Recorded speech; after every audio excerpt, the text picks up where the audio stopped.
5 minutes अपने लिए में आप सभी का हार्दिक अभिनंदन है। आप सोचेंगे कि आज के वीडियो का मैंने टॉपिक क्या रख लिया ये सीज़नल क्राई।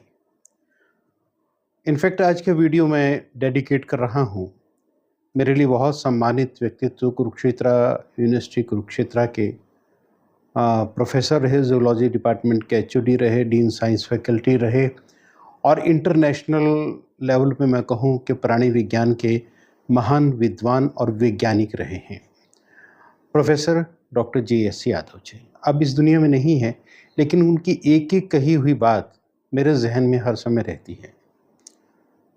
जब भी गर्मी का मौसम आता है तो पानी के लिए हाहाकार मच जाती है।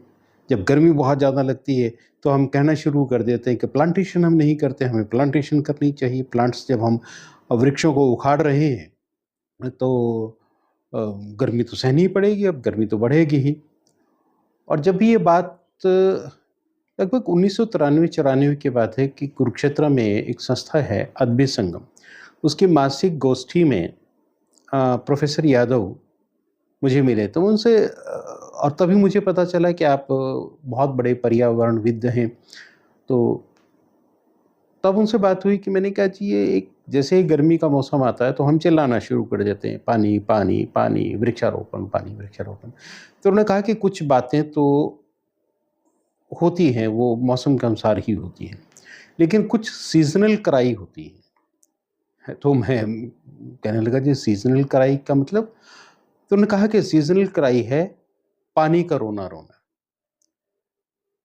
क्या पानी की कमी सिर्फ़ कमी पानी की महसूस होती है गर्मी में, लेकिन पानी की कमी तो सर्दी में भी ज्यों की त्यों होती है। हमारा वाटर लेवल कहीं सर्दियों में बढ़ के ऊपर नहीं आ जाता। तो मैं उनसे बात कर रहा था कि फिर इसका समाधान क्या है? तो उन्होंने कहा कि कुछ समाधान तो ऐसे हैं, जो हमें दूसरे के ऊपर निर्भर रहना पड़ता है उस समाधान के लिए। कुछ समाधान ऐसे हैं जो हम खुद ही कर सकते हैं। मान लीजिए वाटर कंज़र्वेशन प्लांट लगाना है, तो आपका एक मकान है, आप उसमें हो सकता है उतने अच्छे ढंग से ना लगा सकें या उतना सफल ना भी हो, कई बार चोक भी हो जाता है। लेकिन एक ऐसा सिस्टम है जो आप हर कोई कर सकता है।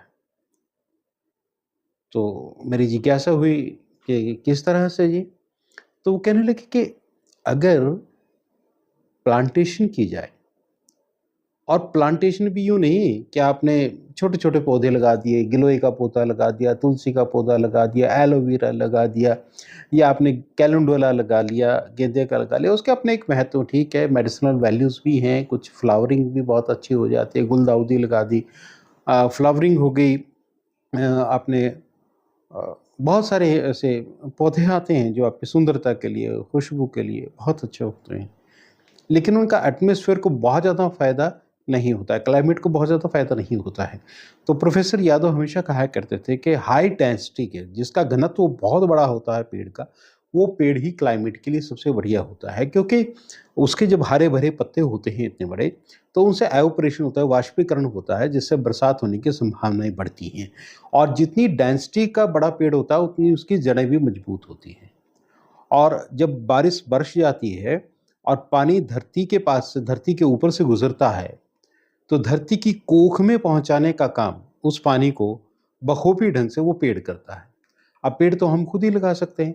हाँ, ये माना कि आजकल जब प्लांटेशन के बारे में बरसात के मौसम में हम ज़ोर देते हैं, तो वो बहुत सही है। चाहे उसके ऊपर सेमिनार करें, चाहे वन विभाग लगे, चाहे मीडिया के थ्रू हो, चाहे लोग साइंटिस्ट लगें, चाहे कार्यकर्ता लगें, चाहे एसोसिएशंस लगें, तो वो बहुत अच्छी बात है कि वो इसी समय सबसे ज़्यादा प्लांटेशन हो सकती है। हालाँकि प्लांटेशन सारा साल की जा सकती है, लेकिन बरसात के मौसम में जो प्लांटेशन की जाती है, जब वृक्ष आपके सामने बड़ा होता है, फलता-फूलता है, तो आप बहुत खुश होते हैं। तब आपके मन होता है कि देखिए मेरी लगाए हुए पेड़ की छाया और इस क्लाइमेट के लिए कितना सुंदर ये बन रहा है। तो हमारा छोटा-सा मैकेनिज़्म भी एक हाई डेंसिटी का पेड़ हम लगा सकते हैं। उसके अलावा उन्होंने ये कहा कि प्लांटेशन एक बहुत महत्वपूर्ण चीज़ है ही, लेकिन एक चीज़ और भी है, जब आप सड़कें बनाते हैं, हाईवेज़ बनाते हैं, बहुत खुश होते हैं, बहुत अचीवमेंट मानते हैं अपनी कि हमने इतने हाईवेज़ बना दिए। इतने हाईवेज़ कभी नहीं बने जितने उसने बना दिए, इसने बना दिए, इस तरह की बातें हम लोग करते हैं नेशनल हाईवेज़। वो ज़रूरत हैं, माना ज़रूरत है, लेकिन जब आप हाईवे बनाते हैं तो हाईवे आपका साल 2 साल में बन जाता है, लेकिन एक पेड़ बहुत बड़ा जो आपने काटा था हाईवे के लिए, वो 10 साल से पहले उतना बड़ा पेड़ नहीं बनता, उतनी डेंसिटी का पेड़ नहीं बनता, उतना क्लाइमेट के लिए क्लोज़ली फ्रेंडली पेड़ नहीं बनता है। तो क्यों ना एक एक लॉन्ग टर्म पॉलिसीज़ बनाई जाएँ कि यहाँ से हाईवेज़ गुज़रेंगे, यहाँ से हाईवेज़ की ज़रूरत हमें पड़ेगी, इतनी पॉपुलेशन बढ़ेगी, तो इतना ट्रैफ़िक हमारा बढ़ेगा, हमें इस तरीके से बहुत ज़्यादा हाईवेज़ की ज़रूरत पड़ेगी। तो जब वो हाईवेज़ हमें बनाएँगे, तो क्यों ना आज से 10 साल के बाद जो हाईवेज़ बनाए जाने हैं, उनकी प्लांटेशन, उनके आस-पास की प्लांटेशन आज ही कर दें, ताकि जब वो हम वहाँ से पेड़ काटेंगे हाईवे बनाने के लिए, तो उन पेड़ों की जगह दूसरे पेड़ अपनी जगह ले लेंगे। तो डिफ़ॉरेस्टेशन को हम कम कर सकते हैं, लेकिन हम इसकी तरफ बिल्कुल भी ध्यान नहीं देते हैं। दूसरी तरफ क्या है कि हम जनरल ट्रांसपोर्टेशन की तरफ ध्यान नहीं देते। मतलब वो एक विषय में से बहुत सारी चीज़ें निकाल के लेके आया करते थे कि जनरल ट्रांसपोर्टेशन की तरफ अगर हम ध्यान दें तो ये बेशुमार गाड़ियाँ, बेशुमार बाइक्स, बेशुमार जो वाहन हैं, इनकी संख्या को कम किया जा सकता है, और अगर ये संख्या कम होती है तो हमें उतनी ही हाईवेज़ की ज़रूरत भी थोड़ी-सी कम पड़ेगी। अगर हम अपनी गाड़ियों की संख्या को कम कर दें तो हाईवेज़ की ज़रूरत कम पड़ेगी। बिल्कुल सही बात है। उनकी बात तो बहुत वाजिब लगती है, लेकिन कुछ ऐसी चीज़ें हैं, मुझे ये लगता है कि हम खुद भी, हम सरकारों को तो दोष दे देते हैं, लेकिन हम खुद भी उसकी तरफ ध्यान नहीं देते। सरकारों को काम है कि वो जनरल ट्रांसपोर्टेशन की सुविधा को उपलब्ध कराए। सरकारों को काम है कि प्लांटेशन के लिए वो बहुत जल्दी एक प्लानिंग तैयार करे, भविष्य के लिए एक योजना तैयार करे। लेकिन हम लोगों का भी फ़र्ज़ बनता है कि जैसे मान लीजिए मैंने मकान बनाया, मकान बनाते हुए मैंने 4 पेड़ वहाँ पे लगे हुए थे जो मैंने काट दिए। अब वो 4 पेड़ को कंपनसेटरी ग्राउंड पे मैं कहाँ पे वो पेड़ लगा रहा हूँ, अपनी तरफ से मैंने कोई नुकसान नहीं पहुँचाया पर्यावरण को। ये मैं अपनी संतुष्टि के लिए तो सोचूँ ना, अपने आप तो सोचूँ कि मैंने किया क्या? एक बात और, प्रोफ़ेसर जीएस यादव कहा करते थे कि अभी देखिए कि आप अपने घर में मेड रखते हैं या खुद भी, पाइप लेके अपने फर्शों को धोते हैं, वो वेस्टेज ऑफ वाटर है, बिना बात के आप वेस्ट करते हैं।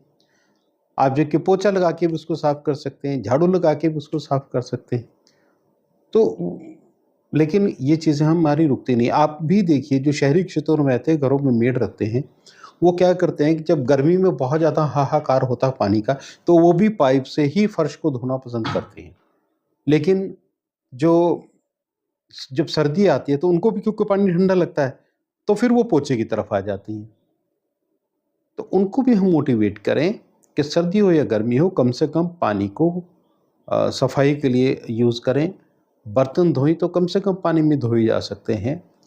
आरओ का जो पानी है, जो हम आरओ चलाते हैं, तो उससे जो वेस्ट निकलता है पानी, उसको इकट्ठा करके आप पोछे में इस्तेमाल कर सकते हैं।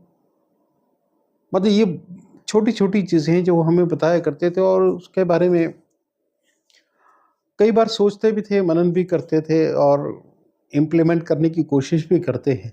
लेकिन ये इम्प्लीमेंटेशन सीज़नल कराई के रूप में सामने ना रहे, ये बार-बार मुझे उनकी बात ध्यान आती है कि it should not be the seasonal cry. पानी का बचाव करना, पानी को सँभाल के रखना, पानी को वेस्ट होने से बचाना, ये हमारे हर समय हमारे ज़हन का एक महत्वपूर्ण हिस्सा होना चाहिए। जैसे इस तरह से कि मैं पैसा कैसे कमाऊँ, जैसे इस तरह से कि मैं स्वस्थ कैसे रहूँ, जैसे उस तरीके के बारे में मैं अपने बच्चे की पढ़ाई के बारे में क्या करूँ, मैं उसकी नौकरी के बारे में क्या करूँ, हमारे ज़हन में एक चीज़ चलती रहती है। तो चौबीसों घंटे हमारे ज़हन में पानी के बारे में भी चलना चाहिए, तब हमारी ये सीज़नल क्राई भी बंद हो सकती है। तो आप सभी 5 मिनट्स अपनी लिमिटेड, आप सभी का बहुत-बहुत धन्यवाद। आप हमारे साथ यूँ ही बने रहिए, हमारे चैनल को सब्सक्राइब कीजिए। आप सभी का बहुत-बहुत धन्यवाद।